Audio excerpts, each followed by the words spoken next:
Right now, the president is carrying out mass deportation raids across this country in each one of our districts. Right now, the president is committing human rights abuses at the border, keeping children in cages, and having human beings drinking out of toilets. This president, who has been credibly accused of committing multiple crimes, including colluding with foreign government to interfere with our election. This is a president who has overseen the most corrupt administration in our history and pursued an agenda to allow millions of Americans to die from a lack of health care while he transfers millions of dollars in tax cuts to corporations. This is a president who has said, grab women by the pussy. This is a president who's called black athletes sons of bitches. This is a president who has called black people who come from black and brown countries shitholes. This is a president who has equated neo-Nazis with those who protest against them in Charlottesville. This is a president who has openly violated the very value our country aspires to uphold: equality under the law, religious liberty, equal protection, and protection from persecution. And to distract from that, he's launching a blatantly racist attack on 4 duly elected members of the United States House of Representatives, all of whom are women of color. This is the agenda of white nationalists. Whether it is happening in chat rooms or it's happening on national TV, and now it's reached the White House garden. He would love nothing more than to divide our country based on race, religion, gender, orientation, or immigration status. Because this is the only way he knows he can prevent the solidarity of us working together across all of our differences. The only way to prevent us confronting the problems our country is facing, whether it is healthcare, climate change, student debt, or our children in a Philadelphia Islamic Center.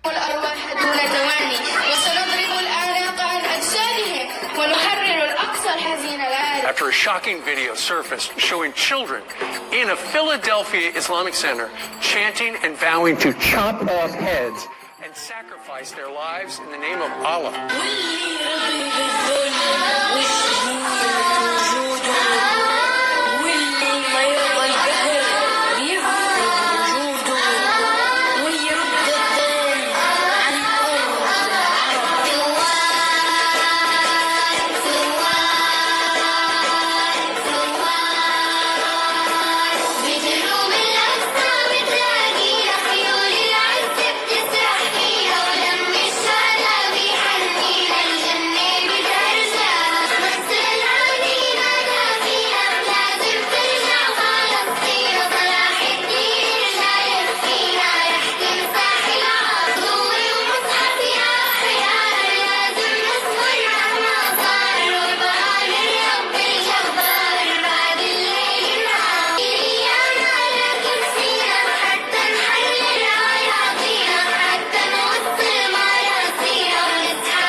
That U.S. Constitution, which is made by people, and the Sharia law is made by Allah. So that is all the way above. That has to be definitely in the land, not for the America, for the whole world, would be above. the So Sharia that law. should be above the U.S. Definitely. Constitution. Yes. Hey, it sure feels like it. Take, for example, the 3 freshman Democrat women who've been elected to Congress. Alexandria Ocasio-Cortez, Rashida Tlaib, Ilhan Omar. I want to start with Rashida Tlaib, the new congresswoman from Michigan. She vowed to, on the night of her election, vowed to, quote, impeach the mother effer. That was just minutes after winning, and she's gone on. We've now found out that she used to be a close advocate, close advisor to none other than Louis Farrakhan. Foul-mouthed fresh woman, if I'm being politically correct. Congratulations, Democrat. She's yours. Then let's go to Ilhan Omar, another fresh woman Democrat. A firestorm of outrage when she tweeted this back in 2012. Remember this one? She said, Israel has hypnotized the world. May Allah awaken the people and help them see the evil doings of Israel. Well, that didn't sit very well, and so she was asked about this just last month. Watch. Oh, that's really a regrettable way of expressing that. I don't know how my comments would be offensive to Jewish Americans. My comments precisely are addressing what was happening during the Gaza war. And I am clearly speaking about the way that the Israeli regime was conducting itself in that war. Okay. On the left, they have trigger words that people call dog whistles. They say people on the right use words that are really triggering animosity among certain groups. I will tell you unequivocally, when you use the word hypnotized, that's a trigger word. I'm not sure that's an apology, Ms. Omar. It may be. But then again, look what happened just a couple days ago. Watch what she tweeted. It's all about the Benjamins, referring to AIPAC, referring to why lawmakers are so close to Israel. She says, again, it's about the money. No, it's about Israel being our closest ally in the Middle East. Our only strong ally in the Middle East may be Jordan, but certainly Israel, the strongest ally. Israel fighting terror the way we fight terror. Again, very quickly, she takes another shot, that tweet aiming right at AIPAC, saying it's because of the money. That's the reason why lawmakers are so close to them. That caught a lot of people's eyes again. So this is 2 times in 2 months that Omar has had to apologize. Here's her second apology. I'm not sure if there's an apology in this.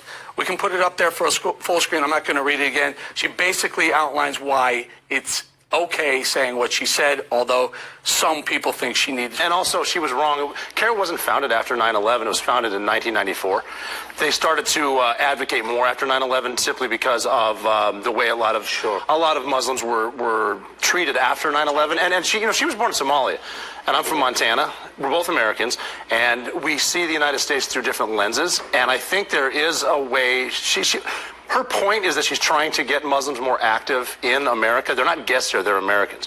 And she wants to do that, but the way she's doing it... Is this the way to do it? No, not at all. She knows what she's doing. She, a few weeks after the Benghazi attack, she tweeted out Allahu Akbar, which is God is greatest, which is, but they're saying God is great, but I've heard terrorists yell that at me in a much different way. It's something else too. It's combat. She's put up pictures of a map with Israel gone and a post-it note. At least Rashida Tlaib has. It says Palestine. Wipe it off the map. That's not the way to do it. And if she the way she was saying is some people did some things, and I think what she meant is people of a different ideology did this, not what we're doing. Right. If she found out what she should have known before, because she does like to poke the bear, that it was offensive, all she has to do is say, you know what, that wasn't it was offensive. But she will never back down. She'll never do that. And then now she's spinning it. Now she's the victim, which is Which nonsense. brings me to my next question: the president's reaction. Appropriate? Right. It's appropriate that he posts pictures of people who jumped to their deaths out of windows on the world, out of the top of the tallest towers in Manhattan, because for some reason jumping to your death would be an instant death as opposed to burning alive at 2,500 degrees Fahrenheit. And it wasn't Americans that got hit. There were people from over 90 countries in there. Muslims were killed in there. Yeah. And she blames it, well, this is President Trump's attack on women of color. No, it's not. There were women of color who died in both towers. There were women of color on Flight 93. There were women of color on the plane that hit the Pentagon and in the Pentagon. And there's a lot more. It's not a fight against Islam. It's our way of life. It's 2019. Years later, she and her family applied for and received refugee status in the United States. 5 years after that, she became a U.S. citizen And she's been attacking the United States as a racist hellhole pretty much ever since. According to Omar, there's barely a difference between this country and terrorist groups like Al-Qaeda. In a 2013 interview, Omar complained that people seem to think there was a big difference between America and Al-Qaeda. Watch. When I was in college, I took a terrorism class. Every time the professor said Al-Qaeda, he sort of like his shoulders went up, and he's in command here. Al-Qaeda, Hezbollah. You don't say America with an intensity. You don't say England with an intensity. You don't say the army with an intensity. So she still feels this way. We know because she recently spoke to a group hosted by the Council on American Islamic Relations, CARE. And while there, the congresswoman complained that America is bigoted against Muslims. They're second-class citizens, she said. She offered no proof of that. It's an absurd claim. Muslims live with far greater freedom in America than they do in any Islamic country on the planet. That's why they move here. Millions and millions more would like to join them. And you would too, if you were them. That's why Congresswoman Omar lives here too and not in Somalia. In America, by the way, she's an elected member of Congress. Could she do that in Saudi Arabia? No. Is she grateful for that? No. She never stops complaining. And as part of that complaining, she made this now famous remark about 9/11. Democratic Congresswoman Ilhan Omar has ties to the Muslim American Society, the same organization who published the video of Muslim children chanting about cutting off the heads of infidels to please Allah. Omar had the president of the Muslim American Society, Minnesota chapter, stand next to her when she was sworn into the Minnesota House of Representatives in 2017. She spoke at the Muslim American Society Muslim Day also in 2017, and she has not disavowed them in the wake of this video of children chanting about killing non-Muslims. But did the mainstream media report on this? Nope.